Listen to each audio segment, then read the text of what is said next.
नमस्कार। घड़ी में रात के 9 बज चुके हैं और वक्त हो गया है आपके पसंदीदा बुलेटिन प्राइम टाइम 8-9 का, जहां मिलती है आपको प्रदेश की हर ताजा खबर। आप देख रहे हैं बीबीसी राजस्थान और मैं हूं आपके साथ हेमंत पाठक राही। चलिए शुरुआत करते हैं आज की सबसे अहम खबरों के साथ। डालते हैं एक नजर आज की सुर्खियों पर। नाथद्वारा की फैशन आइकन ईशा का दिल्ली में हुआ सम्मान। अंतर्राष्ट्रीय महिला दिवस पर समारोह में मिला सम्मान। भीलवाड़ा के खाकला गांव में विकास कार्यों का उद्घाटन। सहाड़ा विधायक लादूराम पीतलिया भी रहे मौजूद। बीकानेर के संयुक्त निदेशक कार्यालय में शुरू हुई काउंसलिंग। चतुर्श्रेणी भर्ती परीक्षा 2024 का है मामला। रास्ता भटके 2 मासूम बच्चों को मिलाया परिवार से। नीमच के डायल 112 पर मिली थी सूचना, पुलिस ने दिखाई संवेदनशीलता। दाहोद में 15 मार्च को होगा मुख्यमंत्री पटेल का दौरा। जिला कलेक्टर व अधिकारियों ने लिया आयोजन स्थल का जायजा। बीकानेर में कृषि विश्वविद्यालय का 22वां दीक्षांत समारोह 13 को। कुलाधिपति राज्यपाल होंगे कार्यक्रम के मुख्य अतिथि। Rajasthani film tiger of Rajasthan 13 मार्च को होगी रिलीज। राजस्थान की लोक कला और संस्कृति को देगी बढ़ावा। भीलवाड़ा में सांकेतिक अर्थी के साथ रंग अष्टमी मनाई। 426 साल पुरानी अनोखी परंपरा निभाई गई। तो ये थी आज की बड़ी सुर्खियां। अब बढ़ते हैं खबरों की पूरी रिपोर्ट की ओर विस्तार से। नाथद्वारा की प्रतिभाशाली फैशन आइकन ईशा जेठानी को दिल्ली में आयोजित अंतर्राष्ट्रीय महिला दिवस समारोह में सम्मानित किया गया है। इंडिया वन फाउंडेशन और गोयल मेडिकल के संयुक्त तत्वावधान में आयोजित इस समारोह में देश भर की प्रतिभाशाली महिलाओं को उनके उत्कृष्ट कार्यों के लिए सम्मानित किया गया।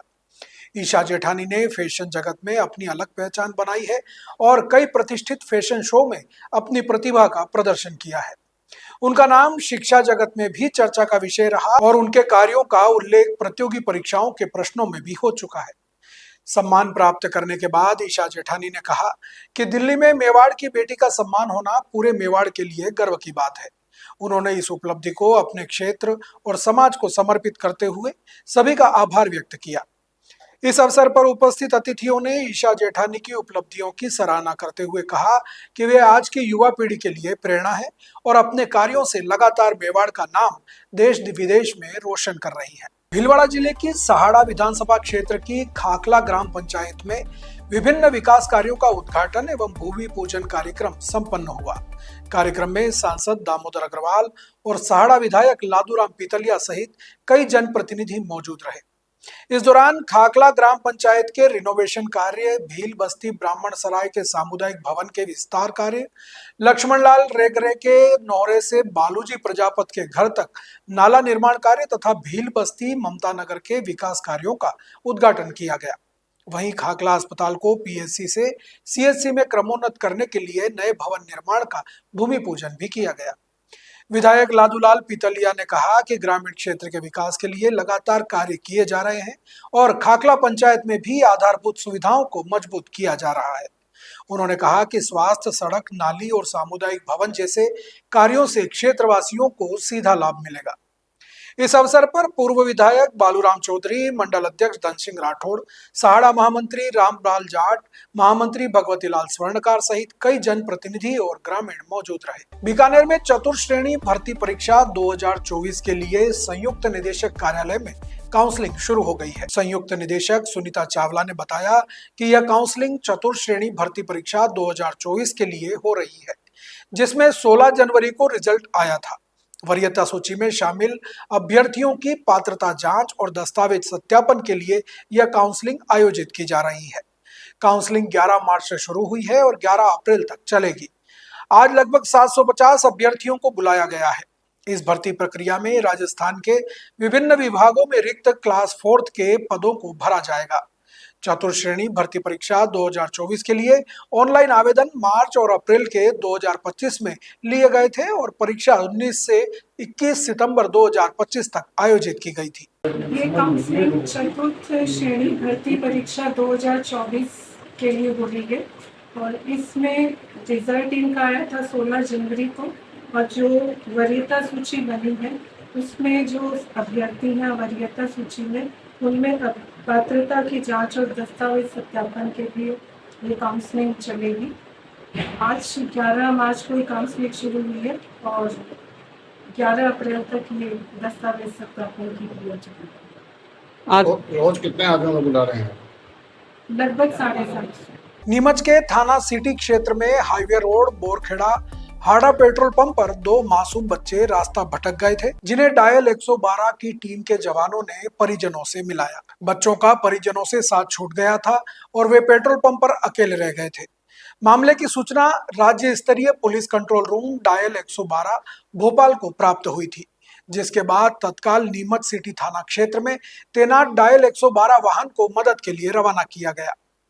डायल 112 स्टाफ के सहायक उप निरीक्षक विजेंद्र सिंह चौहान और पायलट विनोद शर्मा ने मौके पर पहुंचकर बच्चों को संरक्षण में लिया। बच्चों से जानकारी लेने पर उन्होंने बताया कि पिकअप से जा रहे थे। पिकअप में पेट्रोल भराने के दौरान पानी पीने के लिए उतरे और पिकअप आगे निकल गई।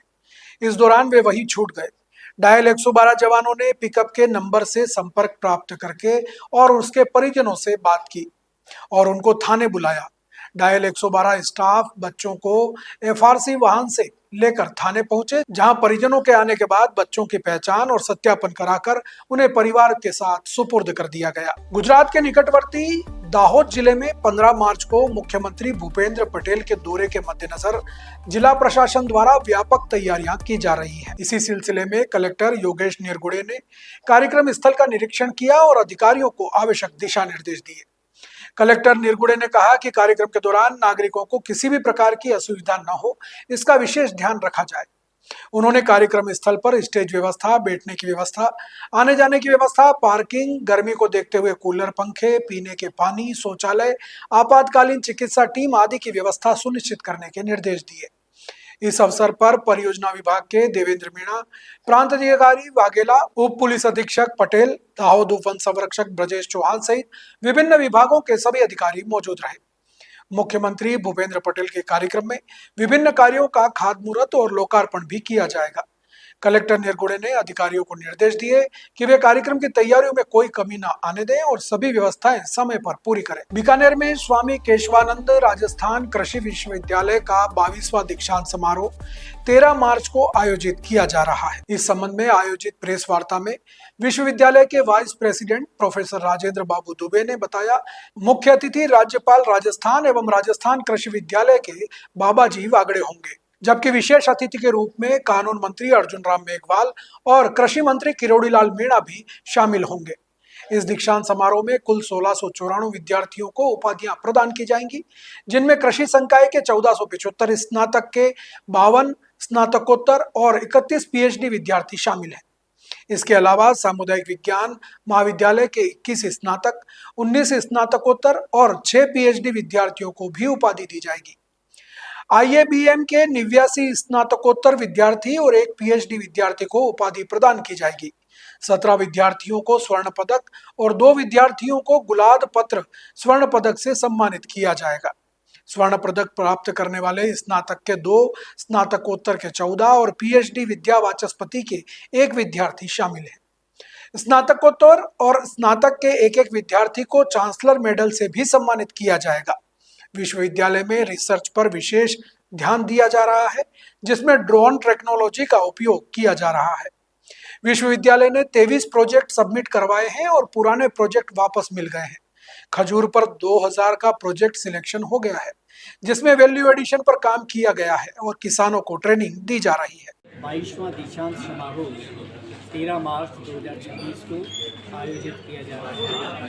इसमें मुख्य अतिथि माननीय राज्यपाल राजस्थान एवं कुलाधिपति स्वामी केशवानंद राजस्थान कृषि विश्वविद्यालय बीकानेर के हरिबाबू जी वागड़े मुख्य अतिथि होंगे, जबकि विशेष अतिथि के रूप में श्री अर्जुन राम जी मेघवाल कानून एवं विधि मंत्री स्वतंत्र भारत सरकार होंगे। इसके साथ ही साथ दूसरे हमारे विशेष अतिथि जो है वो माननीय किरोड़ी लाल जी मीणा कृषि एवं उद्यान के मंत्री राजस्थान सरकार होंगे।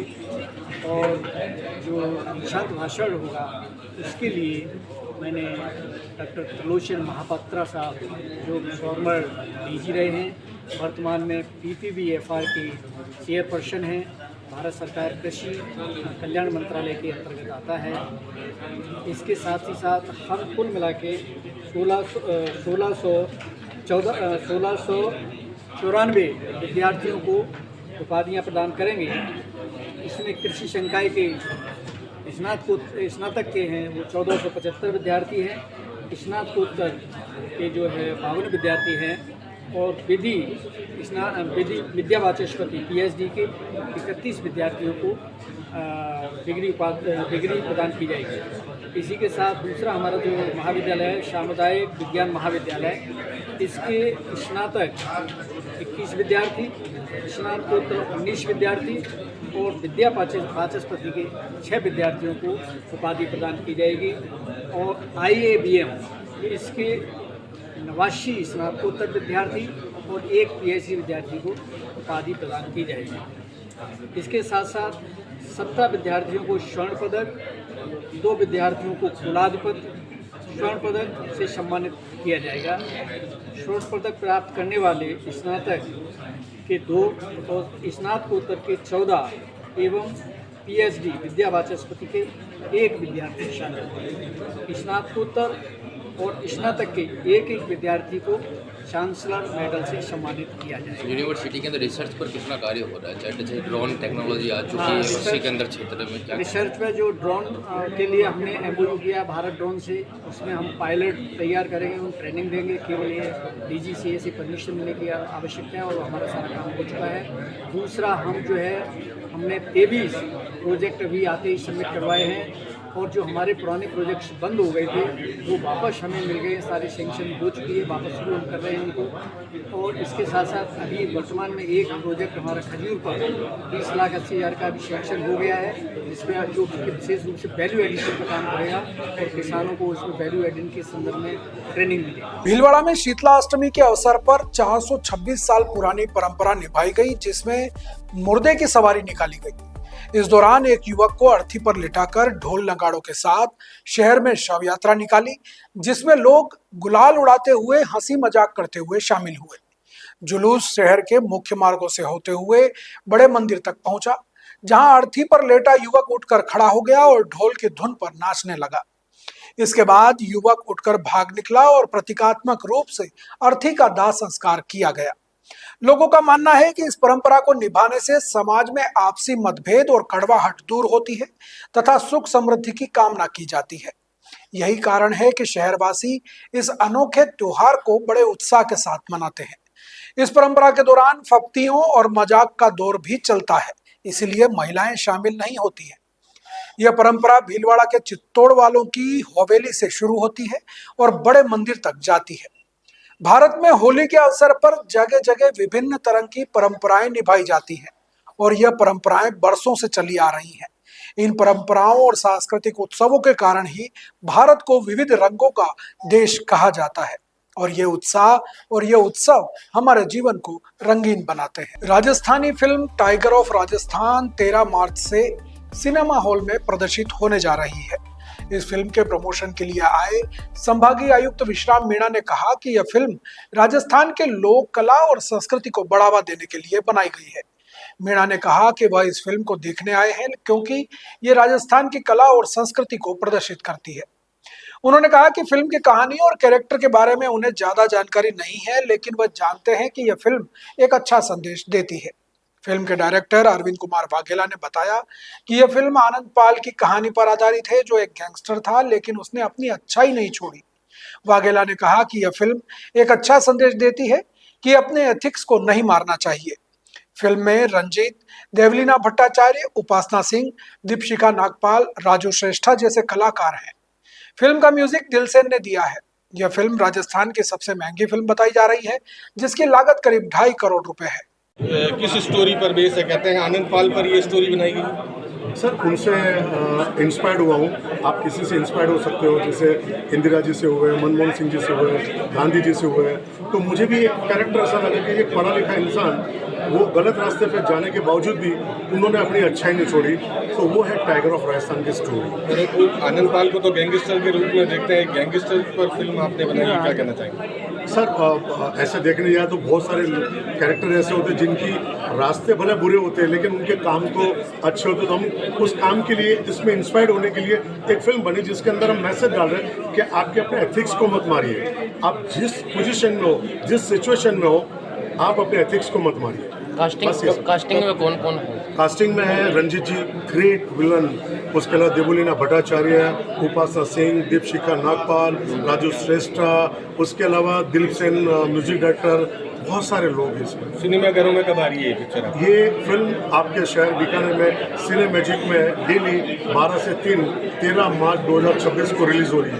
ठीक है सर। लागत कितनी आई इसकी? ये राजस्थान की अभी तक की सबसे महंगी फिल्म, करीब 2.5 करोड़ के ऊपर की फिल्म है। बनाई है और आप प्रमोशन के लिए आए, क्या कहना चाहिए? देखिए, मैं तो ऐसा है, मैं तो बेसिकली राजस्थान की लोक कला और संस्कृति है उसको बढ़ावा देने के लिए एक राजस्थानी भाषा में और राजस्थानी कला संस्कृति को प्रदर्शित करने के लिए फिल्म आ रही है। मैं तो उसी दृष्टिकोण से आया हूँ कि हमारे राजस्थान की कला और संस्कृति को बढ़ावा मिले। बाकी फिल्म की अंदर की कहानी और कैरेक्टर से मैं बहुत ज़्यादा वाकिफ नहीं हूँ, और कुल मिलाकर के मैं तो यही कहूँगा कि अल्टीमेटली जैसे अभी अरविंद जी ने बताया था कि हम बेसिकली एक अच्छे रास्ते पे चल के अपनी एथिक्स को नहीं भूलें, ये इस फिल्म का संदेश है। तो मैं समझता हूँ इसमें कुछ न कुछ अच्छा मैसेज होगा और लोगों के लिए अच्छा एक मनोरंजन का अच्छा एक विषय।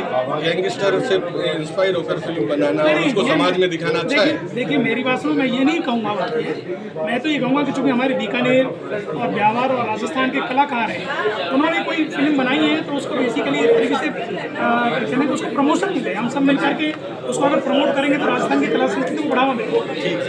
Thank you. तो ये थी आज की बड़ी खबरें। राज्य की हर छोटी बड़ी हलचल को जानने के लिए जुड़िए हमारे साथ हर रात 9 बजे BBC Rajasthan prime time at 9 पर। अगर आप भी अपने क्षेत्र, संस्था, समाज या संगठन की खबरें हमारे साथ साझा करना चाहते हैं तो हमसे संपर्क करें 9414102499 पर। और राजस्थान की हर ताजा जानकारी के लिए फॉलो करें और सब्सक्राइब करें हमारे इंस्टाग्राम व यूट्यूब चैनल BBC राजस्थान को। नमस्कार।